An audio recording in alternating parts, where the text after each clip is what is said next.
I don't know why I always mute myself before I start this program. Maybe because, I just feel like I need to talk to other people as opposed to me talking to you. But again, welcome to another episode of Win TV. I'm your host, Denise Rollard Barnes, publisher of the Washington Informer, and I want to thank you so much for joining us today. We hope you've had a chance to pick up a copy of this week's issue of the Washington Informer. I always like to present this to you all. We've done it another week. People say to me sometimes, do you all still print newspapers? And the answer is yes. For 57 years, we've done this, and we will continue to do this so long as folks want to pick up a copy of the Informer. And we're always blessed to have folks walking through our door every day, trying to get a copy and wondering where they can find it on newsstands. So, of course, you can always read the digital edition at WashingtonInformer.com. Make sure you can go and when you get there, if you don't mind, subscribe, because we will continue to send that digital edition to you every week, along with other great information that we provide from our reporters staff, also from advertisers and other community organizations that use us to help to get their message out to the community. If you're watching on Facebook, go ahead and hit share so your followers can see the broadcast. You can do that now, right on your phone. Push share. And also, if you're watching on Twitter, be sure to follow us, and we will definitely follow you back. And be sure to subscribe to our YouTube channel at Washington Informer TV. That's one word, no spaces. Washington Informer TV on YouTube. And subscribe. That certainly does help us out. When people ask, well, how can we support the Washington Informer? One thing you can do is to follow us, friend us, do all those things, and subscribe to our e-newsletter as well as our YouTube channel. If you do that for us, we deeply appreciate it. What's been happening in our newsroom? I always like to start with a little news that we have from the Washington Informer itself. And it's great news. The mayor has an Open Streets DC program, and it's going to kick off right here in Southeast in Ward 8 on Saturday from 9 a.m. to 1 p.m. It's the Open Streets DC initiative that she has initiated here in the district. So go ahead and check that out. This means that when roadways are temporarily closed to traffic and spaces are open and safe for walking and biking and other activities, they're going to have vendors out there. It looks like it's going to be a really, really great program. So one of our, that's not quite the right flyer, but we'll show that if we have the flyer, we can put that up for you to see. One of our previous guests who was on last year wanted us to let you know about a video. Now I'm going to show that flyer, a video sewing conference. So we're going to check out that video and see if it's something you might be interested in. I know I am. So Desiree, you have the video. You asked for, and we are here to deliver. So Much Soul is back, and this time with a twist. Introducing So Much Soul Conference, the Quilting Edition. This is a virtual event with more than 10 workshops taught by an amazing group of instructors from all over the country. Hi, my name is Cecily Habimana, and I'm co-owner of Sew Creative Lounge. We are the culture keepers of sewing with a mission of teaching the world to sew one stitch at a time. On May 20th through the 22nd, we'll be hosting the Ultimate Quilting Conference in our virtual studio for the absolute beginner all the way to the advanced level quilter. This is one of those events that you do not want to miss. And you have no excuse because it doesn't cost a thing to attend the live virtual conference. That is amazing. A live virtual conference. I don't know if any of you all have seen some of the beautiful quilts that particularly come from our community and from this program. So you should check it out. So Much Soul quiltingconference.com. That's so SEW much MUCH soul SOUL quiltingconference.com. All one word. So it begins today and ends on Sunday. So if I were you, I would check it out, and I'm going to try to do that. I have a quilt I started, Desiree, when my sons were little. They're in their 30s now.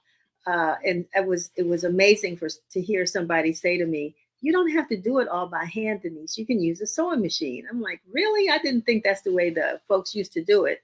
But if I'm going to get it done, I'm going to have to pull out that sewing machine. But just to get some ideas from these beautiful quilters. So I'm so excited that that was shared with us.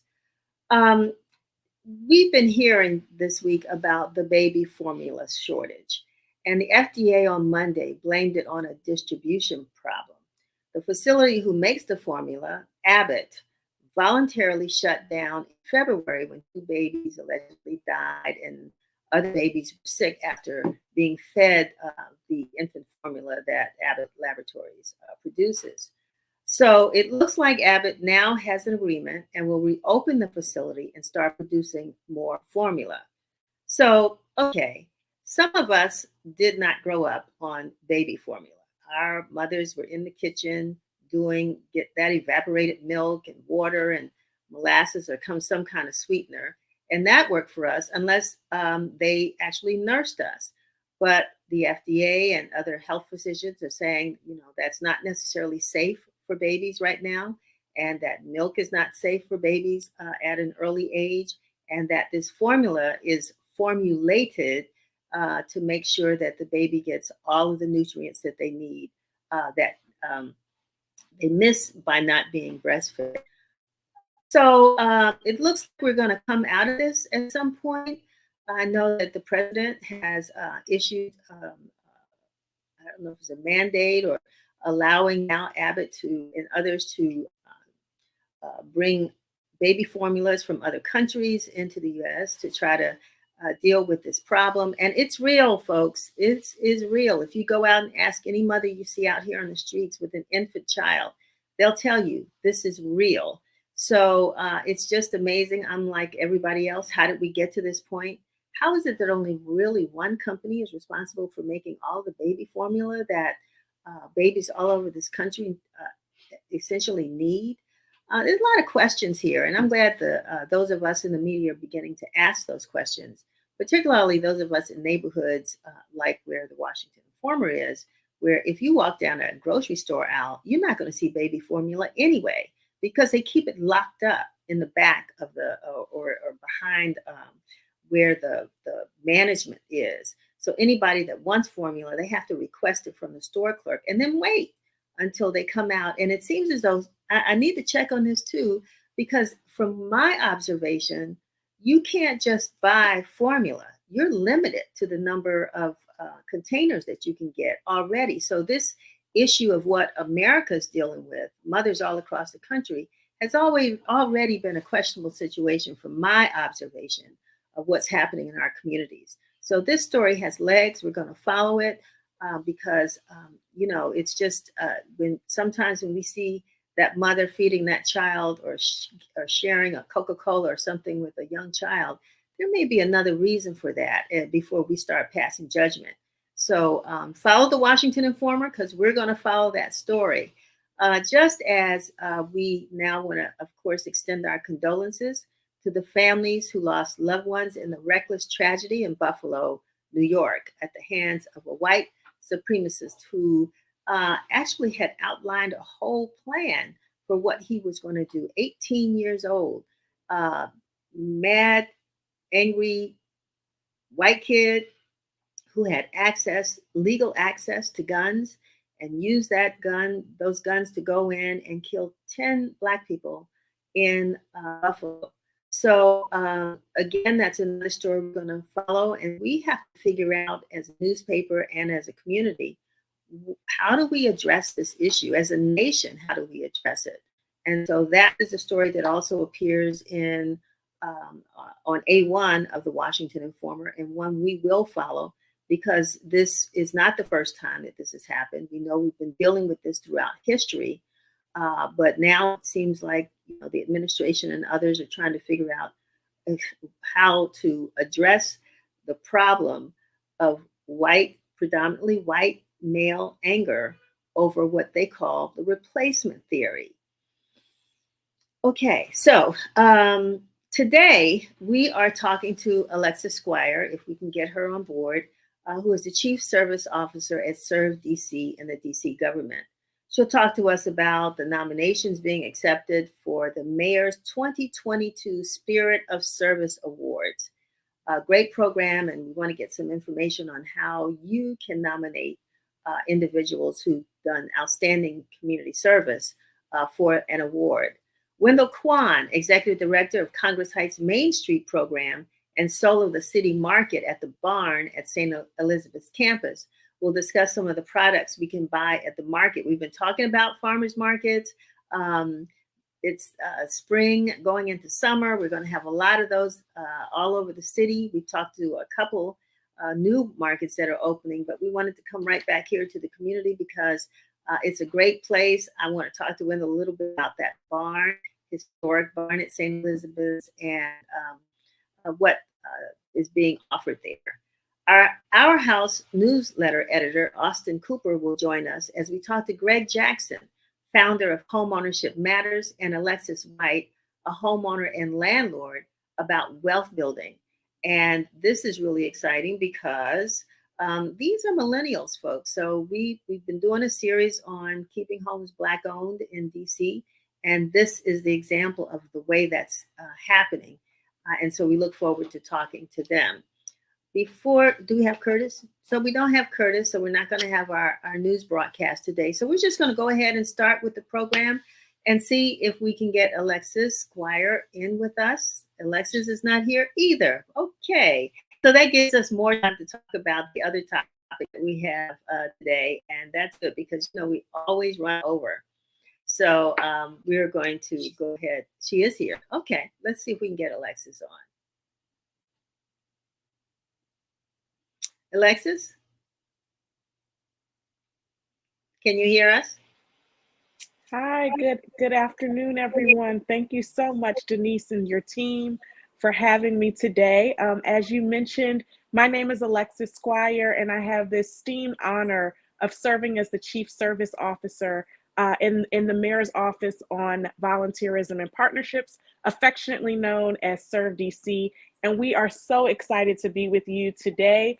I want to share a little bit more about the Spirit of Service Awards that is coming up. We are in our nomination process right now.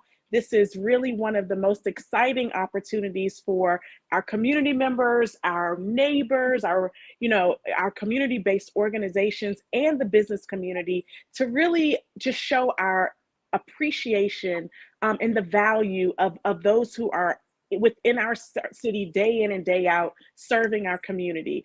This is a vision from Mayor Bowser that we are honored to be able to bring into fruition. And so we know, especially in these unprecedented times with, the COVID recovery and the pandemic and everything that everyone is really thriving through and seeking to thrive through, this is a really important initiative to say thank you, to really lean into our DC values and say, hey, we see you within community. And so the Spirit of Service Awards is just that opportunity. We have many exciting categories for folks to make nominations. And I would really encourage you, and I hope that you will be able to see the website. It is dcspiritofserviceawards.com.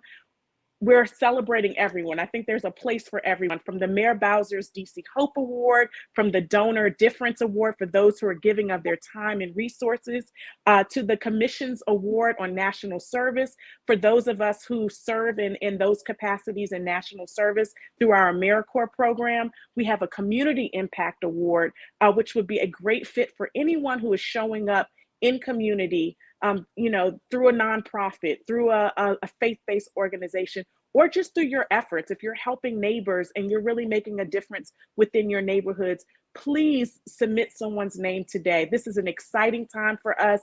It's the hallmark event and opportunity within Serve DC.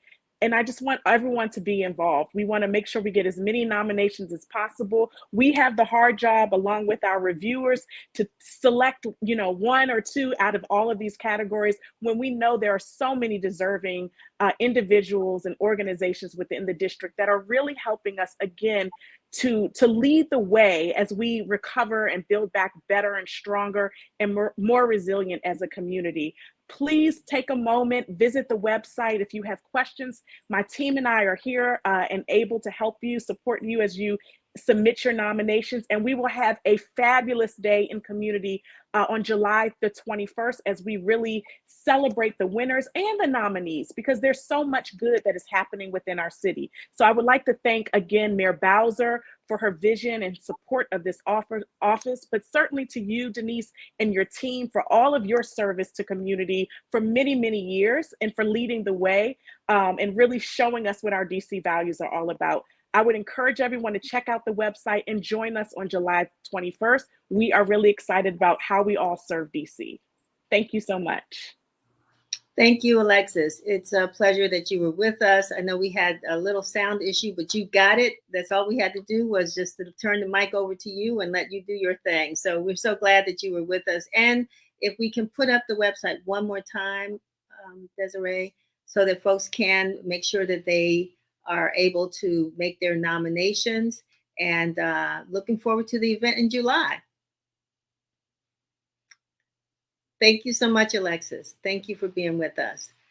And yeah, we might get her back on again, I think, when we can get more of an exchange, because we'd love to know maybe who some of the former winners were, and the kinds of things that they've done for the community. I think it's always good to give flowers to folks, hear their positive stories, whether they were honored last year or the year before, and so that we can kind of get a sense of what we can be doing to support our communities.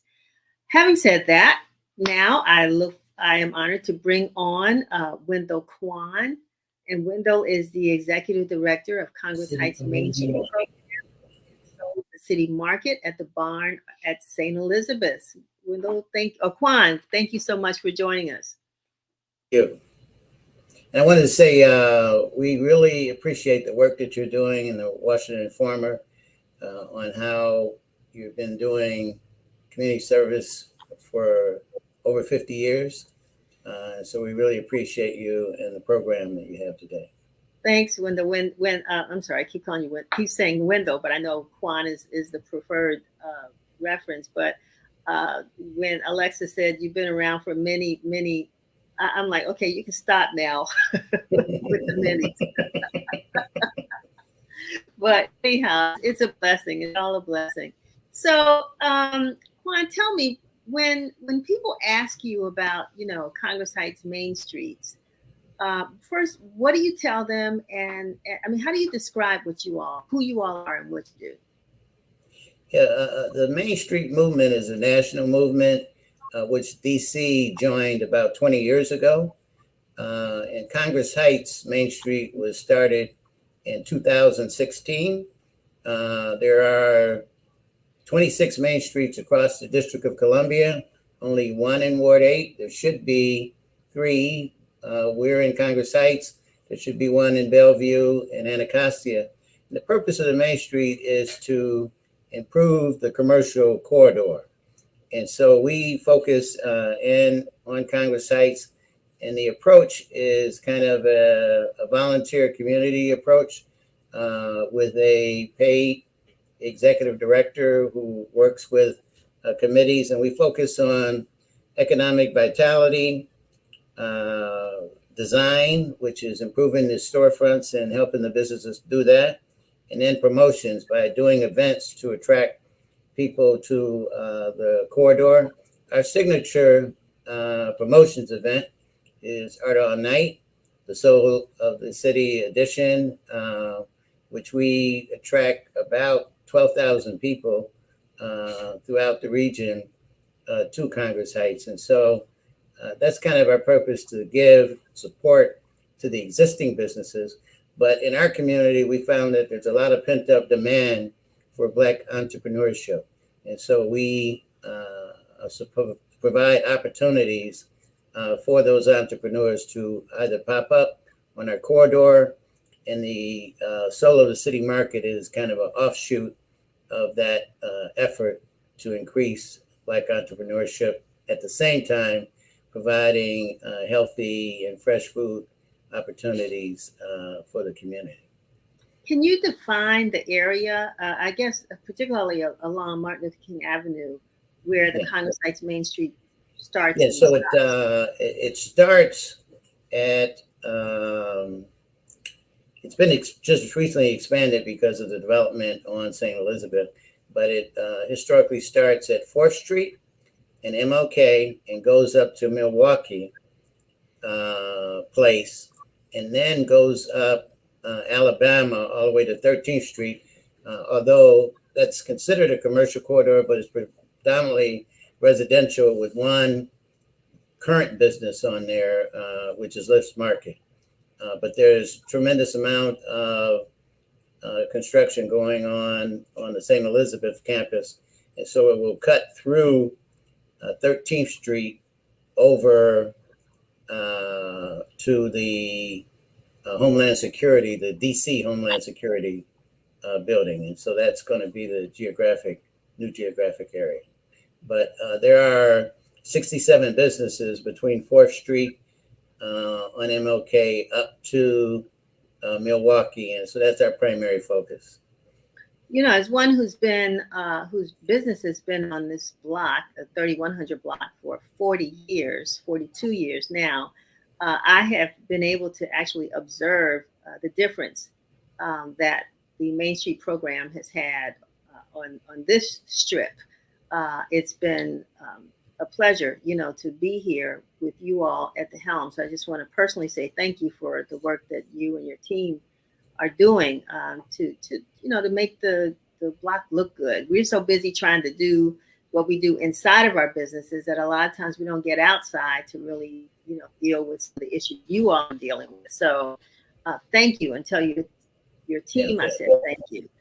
And I know it's tough because, even though we have a commercial strip, it's still difficult for new businesses to come in because the opportunities are not there.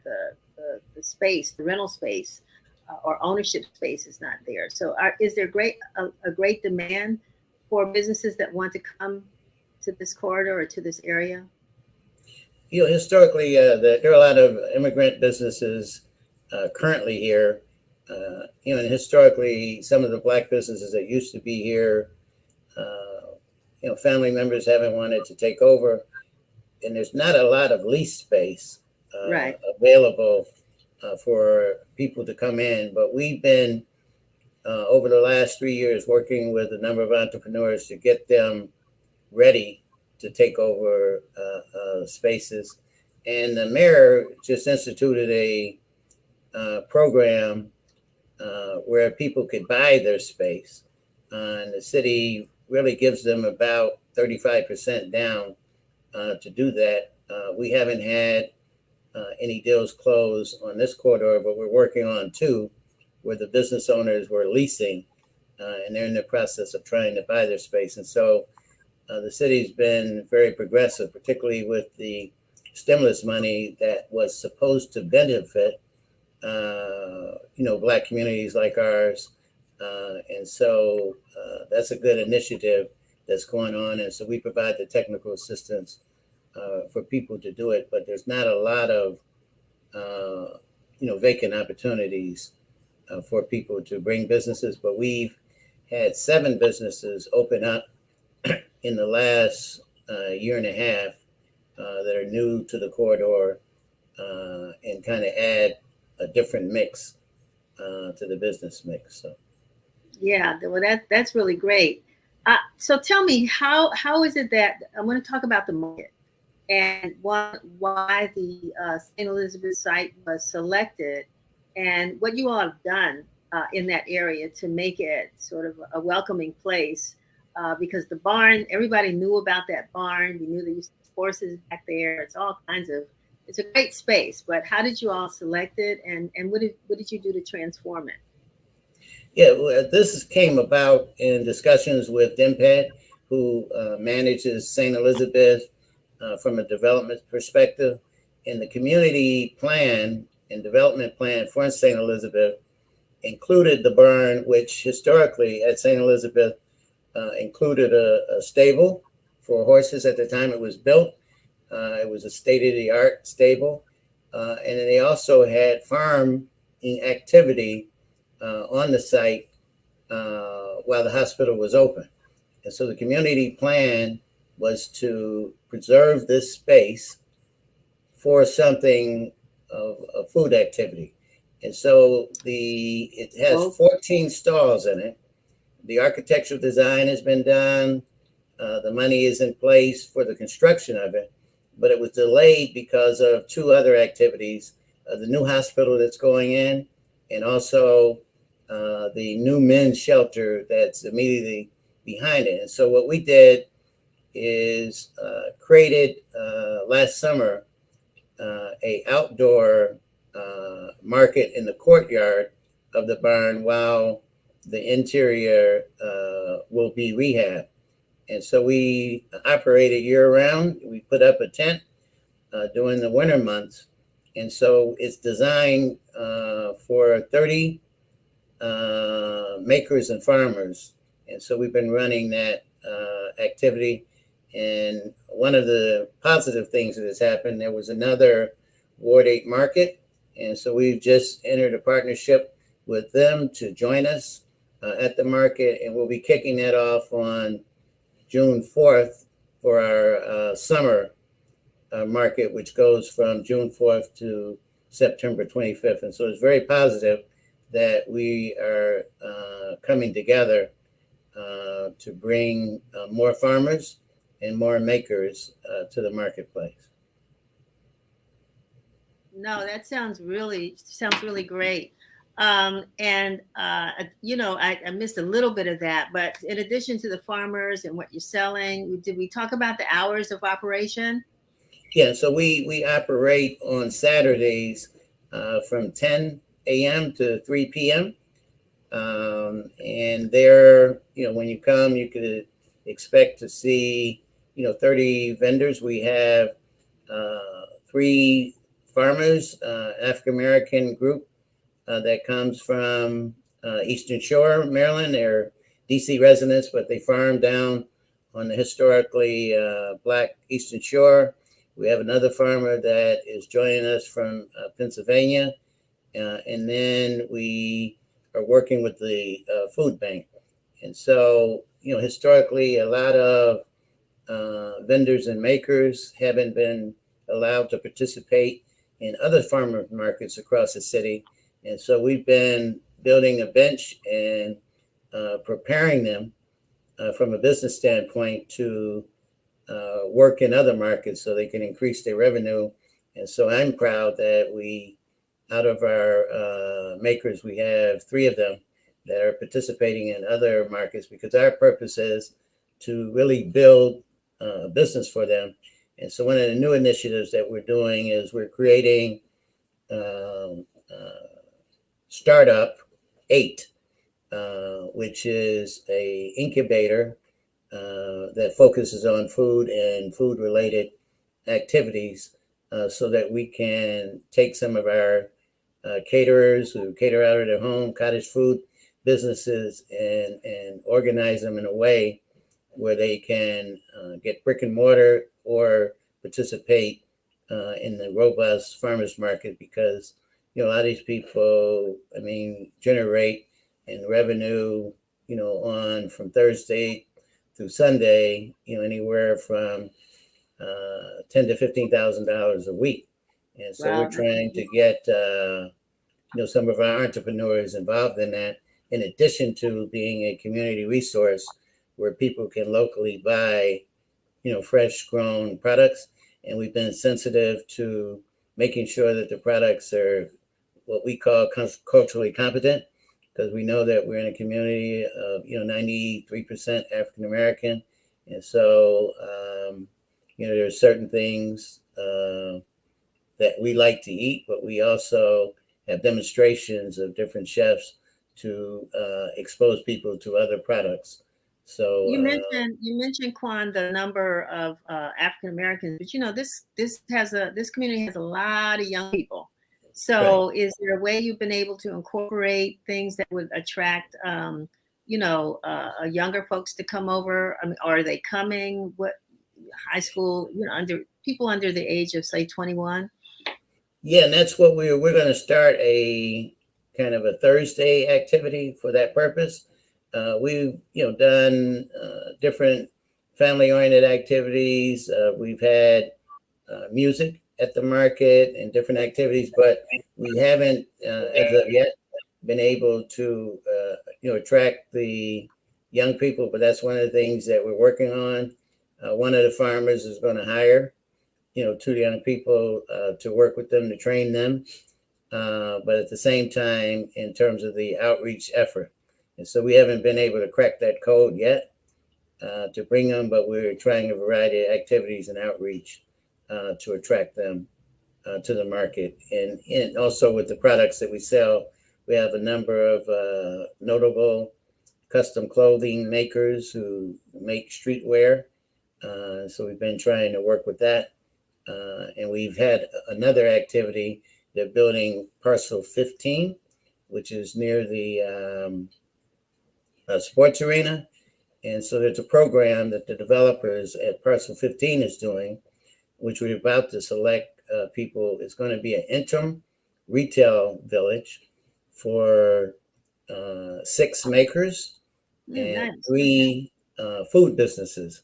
And so we've had some pop-up activities, to try to attract, the younger population. But one of the things that we're finding is that unless we have, products like City Beats have in terms of the latest, sneaks and gear, we can't attract them. And then, to them, some of the makers that we have, are millennials. And so to Gen Xers, they're old. Yeah. And so we've had youth entrepreneur pop-ups. So we're trying a variety of things to get to that population. Yeah, we actually did a story on some students from Ballou High School who won a chef's competition. And so we know there are a lot of young over here who are interested in learning about the food business. And so, it's just a thought. It's good that you have them in mind and that you're kind of trying to create programs to attract them as well. So, so how long is the market open? I mean, not hours, but will it be open through September? October? Yeah, no, it's year round. We take a small break during the Christmas holiday through the New Year. And so we take about 3 weeks off, but it's a year-round market. And something that I learned working with it is that there are products that are grown in this region all year long. I didn't think that was the case. And so whatever is being grown, we make sure we have it there. But another component that we work with different chefs, and we kind of give them a residency for a month to let the community know what they're selling and have them bring their A game, but not just to serve something that you can consume at the market, but something pre-prepared, that you could take home to fix. And so we're spending a lot of time mentoring and finding other mentors who have been successful in the food business. And so it's going really well. Yeah. Well, before we close, how can people that are interested maybe in becoming a vendor, how can they do that? They could contact us at 202-563-5200 and speak to Jasmine, who's our vendor coordinator. The other thing is we have a website, Soul of the City DC Life, which they can go to and get more information on the vendors that are there and reach out to us to vend. And so that site is both for the consumer and also for vendors. So it's Soul of the City DC Life? .life, yeah. Soul of the City DC .life. Yes. Okay. All right. That's wonderful. And is there any, lastly, is there any criteria, anything that, they need to be prepared to present if they want to become? We on the food side, you need food handler's license, etc. But we provide the technical assistance if they don't have that. And then on the maker side, we only want people who actually make their products. And so we're not looking for resellers of other products. And so we're trying to build, maker entrepreneurs, creatives who actually make their products to offer that to the consumers. Wonderful. Quan, thank you so very much for being with us today, sharing all this great information. Hopefully folks will come out on the days that you're open, this weekend especially. I know the holidays, we've got some Memorial Day and 4th of July and Juneteenth and some other things coming up where there, may have some special programming, but you definitely want to get that fresh produce and whatever else is being offered there. So thank you so very much for being with us today. All right, thank you. All righty. Have a great one. So last but not least on our program today, we want to talk to Austin Cooper and our two guests, but we're going to bring on Austin first, who is the managing editor of Our House DC, a bi-weekly newsletter published by the Washington Informer. So before we bring our guests on, Austin, I just wanted you to share the mission of Our House with our viewers, and welcome to the show. Thank you, Denise, and good to see you and good to see everybody on the program. Yeah, this initiative started last year in partnership with the Center for Public Integrity. And our primary mission, and we do this through, as Denise just mentioned, bi-monthly newsletter that examine the challenges that are being confronted by current Black homeowners, primarily in wards 7 and 8, but really across the city. And so we deal with newsletters that come out every 2 weeks. We have also done a community forum back in March that examined property taxes, etc. We're also planning another community event. It would be with young millennials and exploring the challenges that they are facing, becoming and maintaining home ownership and passing along generational wealth. Our next newsletter will come out on Monday, May 23rd. And that story is written by my colleague, Jamila Bay. And the topic is Are Black Appraisers the Answer? And so that will come out on Monday. In the following newsletter, we're expecting to have a summary of the previous 20, I think by then it'll be 25 newsletters that we have done. And I'm also excited to say that I'm working with a colleague, Asia Beckham, on a story that looks into the challenges faced by Black veterans who some benefited, many did not, from the GI Bill, which President Roosevelt signed into law in 1944. Congressman Jim Clyburn from South Carolina, who is also the majority whip in November with Senator Warnock from Georgia, introduced a bill, H.R. 5905. And that bill will, it seeks to meet the shortcomings of Black veterans with regard to benefits in housing, education, etc.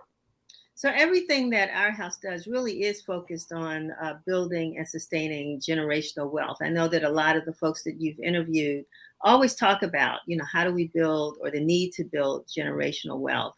And we think that, home ownership is one of those ways in which particularly Black folks have been able to do it in the past and are seeking to do it presently. Isn't that the case?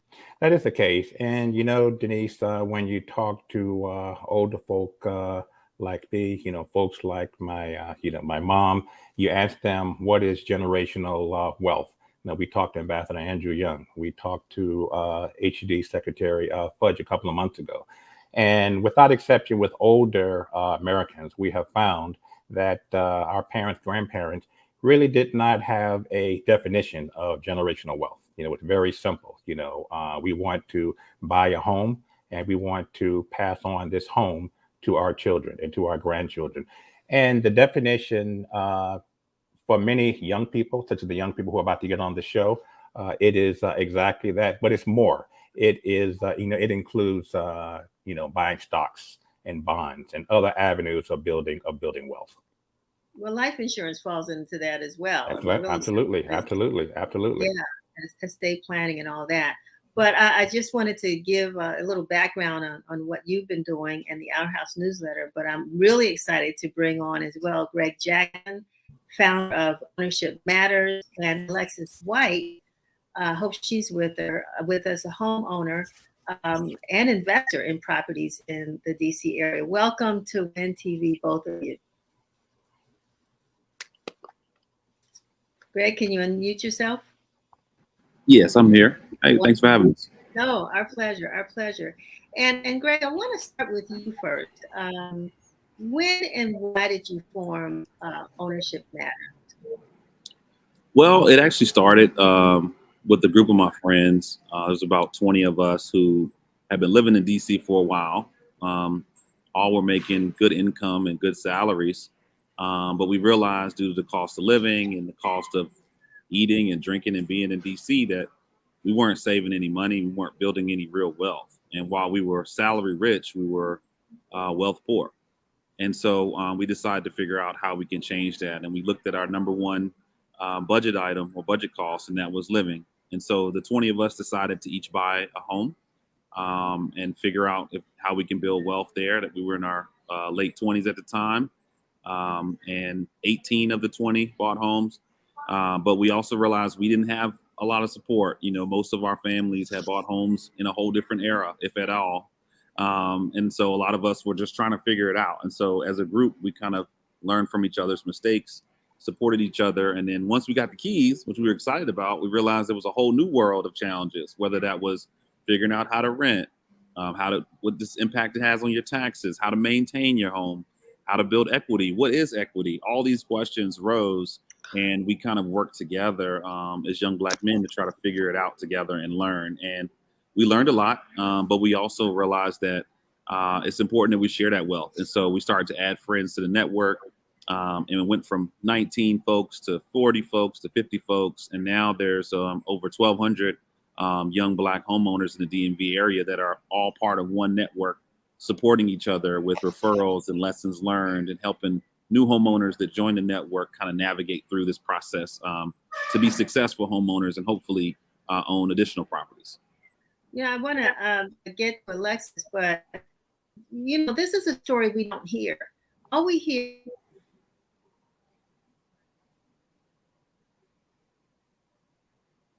I think she broke up there. She might have frozen. So Alexis and Greg, good to see you both. Alexis, homeowner and landlord. Yes. Before 30. At 20. Congratulations. Amazing. You were like 26, right? If I remember reading correctly. Yes. How did you do it? Why did you do it? Who inspired you? Tell us briefly your story. So proud of you, young sister. Thank you. I'm a 5th generation Washingtonian. So we're all from Southeast. I was raised in Savannah Terrace. My mom, Congress Park. My grandmother, Simple City. Her mother, Simple City. So I've been here all my life. And growing up, we lived in 6 people in a 1-bedroom apartment. And I've never lived in a home. And I knew I didn't want to live like this. I know I don't want my kids to live like this or their kids. And my mom just didn't. My grandmother just bought her first home at 68. Like, my grandmother never had her own home. So they just didn't know what the concept was of generational wealth. And I wanted to change things. So I found this program called NACA. NACA assisted me with not having to put any down payment down, no closing costs. So when I hear I'm cheap, so if I hear I don't have to spend a lot of money, I'm in. And I really wanted to, it didn't make sense for me to buy a house because I'm a single woman with no children. And I wanted to invest. So I decided to buy an apartment building instead. So that way I became a homeowner and a landlord. Okay. Let me ask you this. Brilliant. Yeah, brilliant. Question posed to both of you. Do you believe that the DC government or local government is doing enough to encourage, to assist young people like you becoming homeowners? And if not, what ideas would you suggest if you had a Mayor Bowser or another mayor of a local municipality on this call now? I kind of feel like me and Greg experiences might be different because I was homeless all through college, and DC government is the only reason why I was able to graduate. They helped me get free housing. They helped me get back and forth to school every day. They gave me clothes. They furnished my first apartment. I mean, DC government changed my life. I don't think I would have probably made it through college had I went away to school, went away to college. So, but as far as the home buying process, I will say going from being poor to making a big adjustment because all the services that I was getting through the DC government, it's like they just disappeared. Like when you make a certain amount of money, you're not eligible for anything. Every time I went to go look at HPAP, the DC programs, oh yeah, you make too much. Okay, so I worked hard to do this. Now you can't help me. What? So only one that I could find that didn't have income restrictions was NACA. So I would say that's where the DC government stopped helping me at in the home buying process. And Yeah. Brother Greg, what would you like to add to that, sir? Yeah, I mean, I think Alexis hit the nail on the head. I mean, the biggest challenge with a lot of the programs is that it's based on income, but it doesn't take into account the average cost of living here.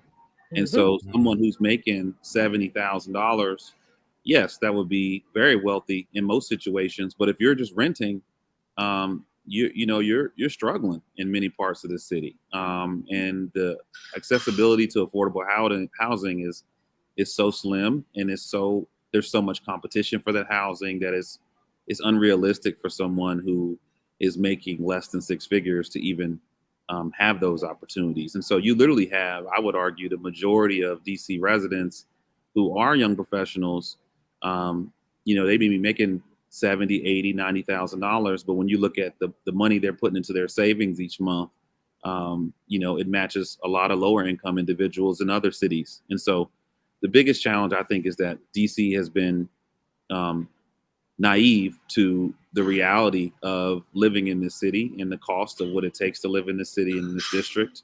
And while the intention may be there, it's not striking the right folks. And so what happens is you have a lot of programs that are underutilized. I think another major challenge we found is that if you do qualify for a program, the process is so tedious and so long and so manual that you may spend 4 months, 5 months trying to get through a program to qualify for a home.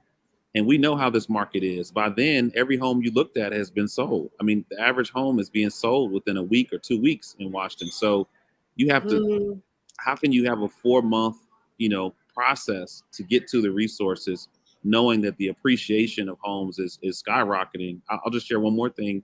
In 2021, the average home equity increased by 16% across the country.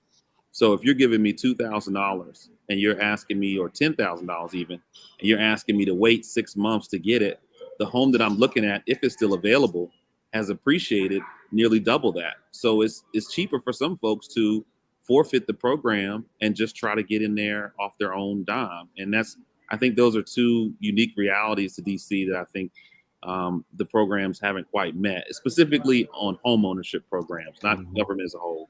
I actually think patience is a virtue. It took me a year and a half to get approved for NACA because NACA has a condition where they want you to have 12 on-time payments for all your active accounts. And as a young person, we'd have missed a credit card or been late by rent for a day or two, but you have to have on-time payments for 12 months, number one. Number two, you need to be able to save 12 months of your expected mortgage. My mortgage is $3,500 now, so I needed to be able to save $3,500 a month. That's a lot of money. So, but I will say, had they instantly approved me, like what he's referring to, I probably wouldn't be in the position that I am now. I like the long-term goal that NACA sets you up for, and that's why they have like the lowest foreclosure rate ever. They set you up for success instead of setting you up for failure. So Alexis, I'm sorry. Go ahead, Greg. I apologize. Go ahead. We'll healthy debate here. I love it. And I love Alexis. But I want to give you a tangible example. So my last property I bought it for $365 in March. In March, and it's now May. That house is now appreciated up to $480,000, which is a blessing for me. But if I was trying to buy that home and NACA said, well, give us a year, that same house that I'm trying to buy for $365 is now going to be $500,000, and there's no way I can afford it. And so I think there's a balance between teaching the buyer proper habits, making sure they're prepared. But this market is unfortunately moving at a rate that a lot of us are getting priced out if we wait too long. I mean, I honestly believe within 5 years, you won't be able to find a home under $400,000 in this district. And that's a sad reality, but it is a reality. And if the programs really want to get us into these homes, especially young Black folks or, natives, then They they gotta have lift the to be income helped with the restrictions. pace, you know? So, Alexis and Greg, so you are both homeowners, as I understand it, but you're both landlords. Is that correct? Yeah, I own a 3-unit building. So tell me about that process. What was that like? Mm, well, so NACA, the other benefit of NACA. So when you go into a regular lender, they look at if you can afford the entire mortgage. So Mhm. you need to be able to afford to pay your $3,500 a month for, I think it's like 12 months, something like that. NACA factors in how much money I will get from those units. So let's say from the basement and my second unit, I get, let's say on Section 8, I get about $3,000 a month. They'll deduct that from the 3,500, and they want me to make that 500 times 12. So it worked out for me because it means I didn't have to make as much money to qualify. Mhm. So Mhm. it wasn't a I'm sorry, Greg. Anything you want to add on that point? No, I mean, I think, being a landlord is tough. I know that in DC, you have to go through DCRA, get your basic business license, go through inspections, and I appreciate all the protections they do for the tenants. What has been a struggle, though, is I feel like there has been a lot of, um, I feel like DC government has focused on protecting tenants from large slumlords and large landlords, but but not has done. protecting landlords from the tenants. Yeah, but it's not done a lot to develop and work with small landlords like Alexis and I. Folks who are just learning, who maybe are renting out 1 unit or 2 units. There's not a lot of resources for us to learn how to do that effectively and to make sure we are, doing what's right by our tenants, but also building wealth in a healthy way. And so, some of the work they've done around Airbnb and short-term rentals has really been harsh on small landlords and folks who maybe have one investment property or just have an extra room to rent out. And so I will say that DC has been pretty tough, and I know a lot of folks who have decided not to invest in DC because of its challenges for small level landlords in the district. Mhm. Have either of you had the opportunity to present your concerns on specifically that issue you both just referenced to anyone with the administration? Mm-mm. No. I will say my experience is again different from Greg's. I didn't think the business license they want for short-term rentals, for me, it was a quick process. I was approved in a week. And I had my license like that, but I also already had an existing LLC before I purchased my property. So I was able to get it under there.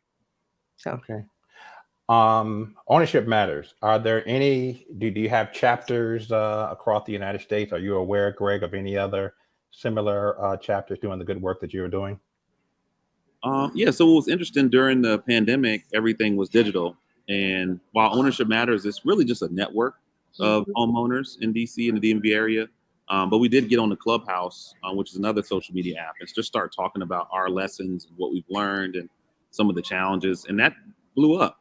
We got 70,000 members in Clubhouse who want to talk about home ownership and the process. And they're mainly future homeowners.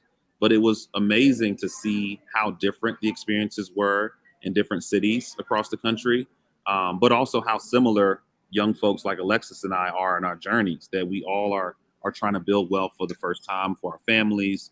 We all are kind of learning from scratch, and we're all kind of trying to navigate a system that is kind of old, and there are, NACAs of the world that are really helpful.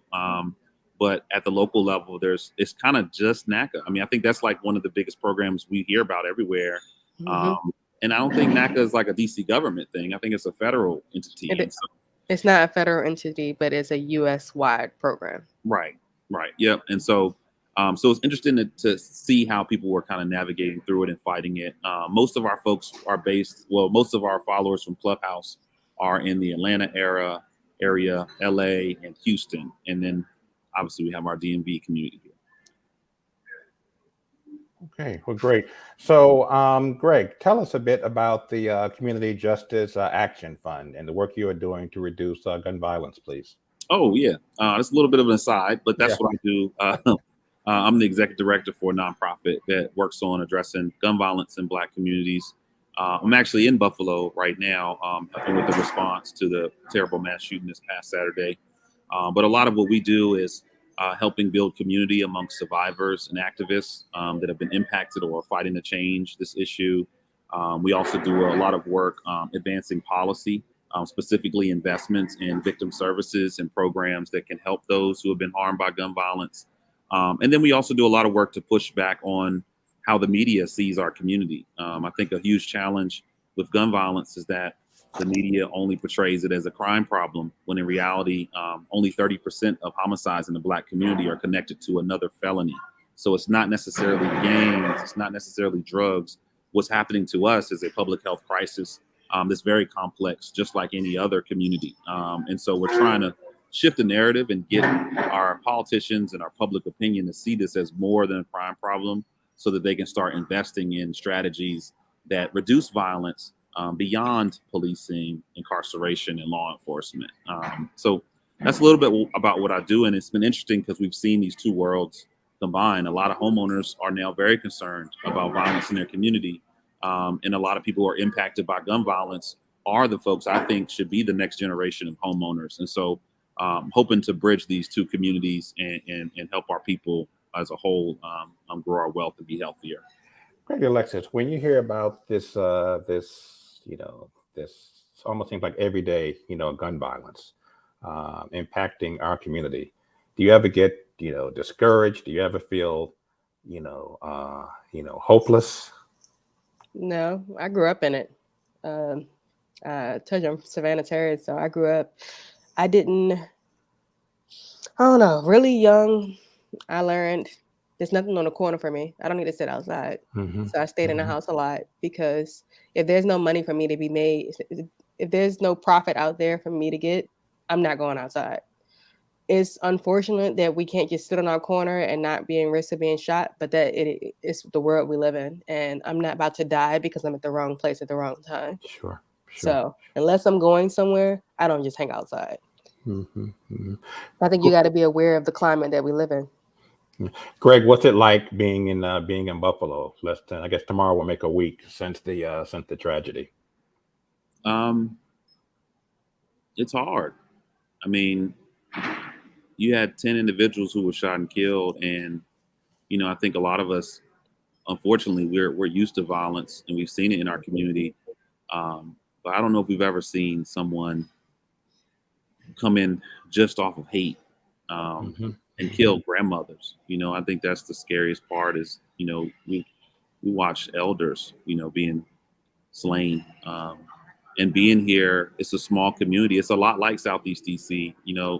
Buffalo, 80% of the Black people are on the eastern side of Buffalo. And so where everybody's concentrated, everybody knows each other. Everybody went to school together, have family, have friends.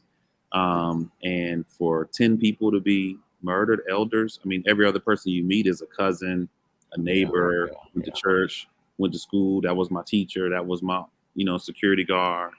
And so the entire community has been really just, yeah. The beautiful side of it, though, is that everyone's banding together. The local churches are helping with food distribution.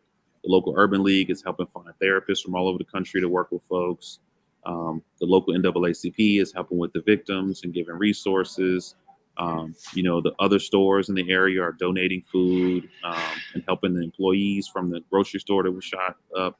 I was with a group that gave toys to the kids who were there and witnessed it. And I know toys doesn't fix it, but at least it shows that they're loved. And so there's still a lot of community coming together, but I think folks here really need as much support as possible. And it's been devastating, but a lot of it feels like home and where we're from in Southeast. And so I just hope. Talk about something I do to try to combat that problem? Please, Alexis, go ahead.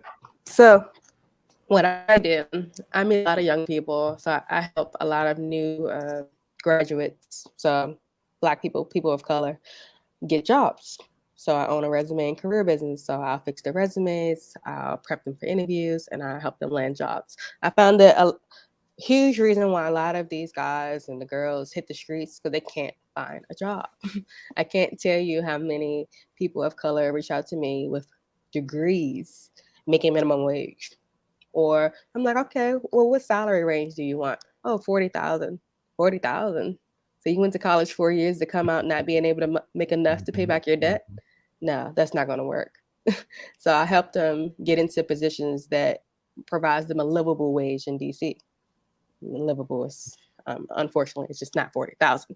But that's what I do. So I've helped so far probably about 100 people, either to get into the firm that I currently work in or to get into other firms around the DC, mostly in technology, HR, recruiting, any positions I can help them with, I help.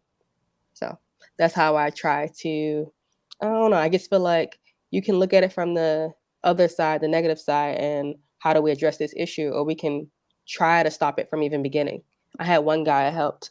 When I met him, he was living in his car, and what happened was he kept getting job offer after job offer after job offer, but it would keep getting yanked because wrong place, wrong time. He had got just went to sleep behind us, went to sleep on the side of the road. And there's a law where if you're behind the wheel and you may be intoxicated, they can get you for a DUI. You have to literally cut your keys off, get in the back seat, and go to sleep. So he did the right thing by pulling over. He just fell asleep behind the wheel and still had the keys off in the ignition. So now this one moment is the reason why this young man can't find a job. So I made it my effort. I reached out to all my network and everything I could, and I took him from living in his car to now he makes like $95,000 in technology. I had to get him a job that didn't require a criminal background check, or let me rephrase it, that did not. They require a criminal background check, but they won't count you out for a DUI. Okay. But that was the way. Well, I want to thank you so much, both for your time this afternoon. I mean this quite sincerely. You, Alexis, and you, my brother Greg, are an inspiration to me, and I know countless others across the city. I have to take a nap and try to remember when I was your age. But keep on doing the great work that you are doing. And I believe my publisher, Denise Rolock Barnes, had some technical issues, but I know she would have been on this program, and she also thanks the two of you and all of our other guests for a wonderful show today. I wish everybody a good weekend, and I'm going to pass it on to our tech folks for the bridge and what's going on in DC. Have a good evening, everybody. Good afternoon, everybody, and weekend. Thank you. Thank you for your time. Bye-bye.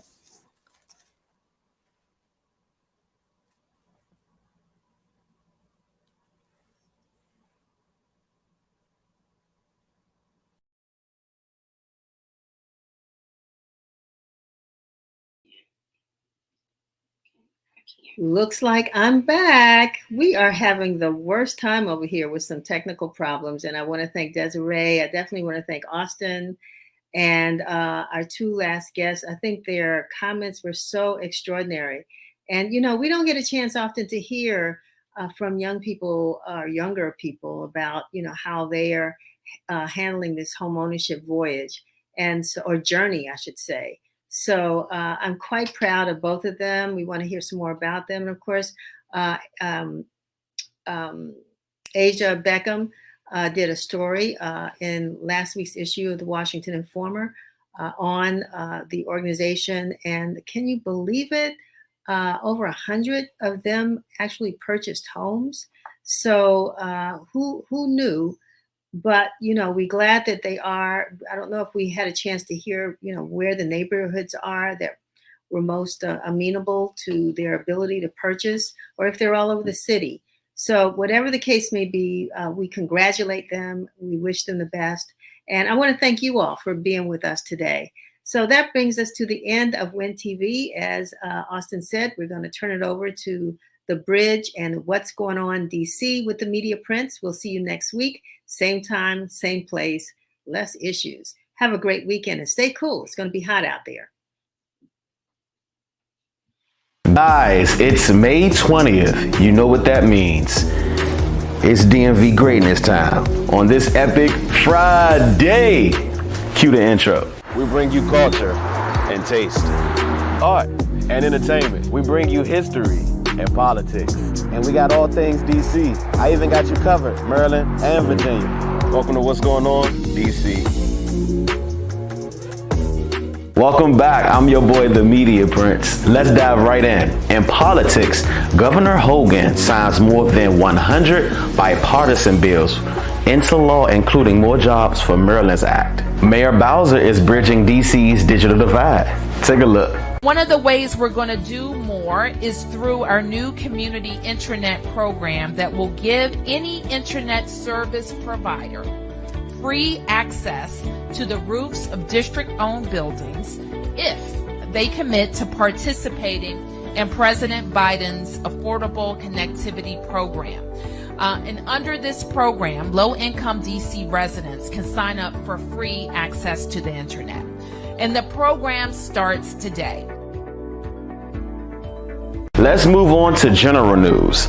Texas has transported more than 900 immigrants to DC. Hey, Virginia, sorry to say, but rest in peace to Landmark Mall.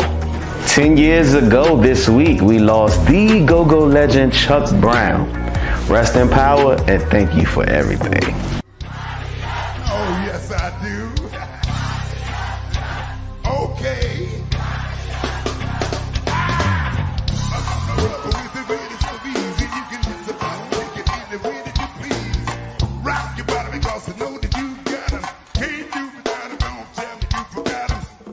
DC hasn't reported daily COVID case counts to the CDC since April 27th. Ouch. In sports, check out the Washington Commanders season schedule, and here is the home schedule only. The Washington Mystics, Alina Del Donne for Slam Magazine.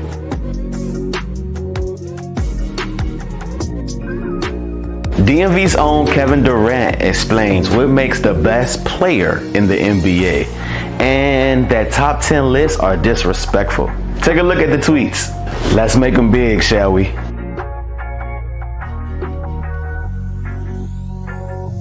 Y'all done reading? Okay, let's move on to entertainment. Shy Glizzy says stop asking for the old Glizzy back. He is gone on his newest single. You can go check it out now with ESTG. Alexandria, Virginia's own Young Mo acquired 20 million views on his video with Kevin Gates. Congratulations, King. Okay, let's laugh just a little bit. Take a look at these viral DC and Baltimore memes.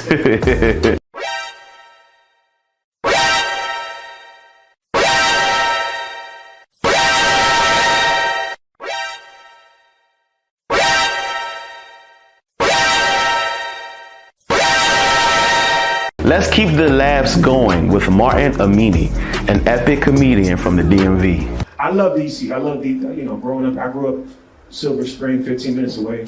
I grew up in where did you say? Southeast. You know, it's funny you say that. He said he's from Southeast. Do y'all know the significance of that? That basically, he was like, now you ain't shit. That's what that meant.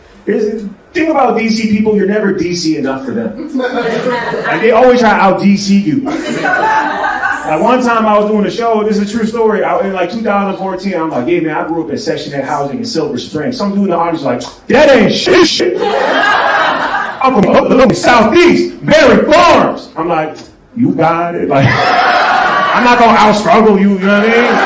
I'm sorry I grew up with grass, dog. That's some Southeast shit though. Like, y'all always gotta like out east me, you know what I mean?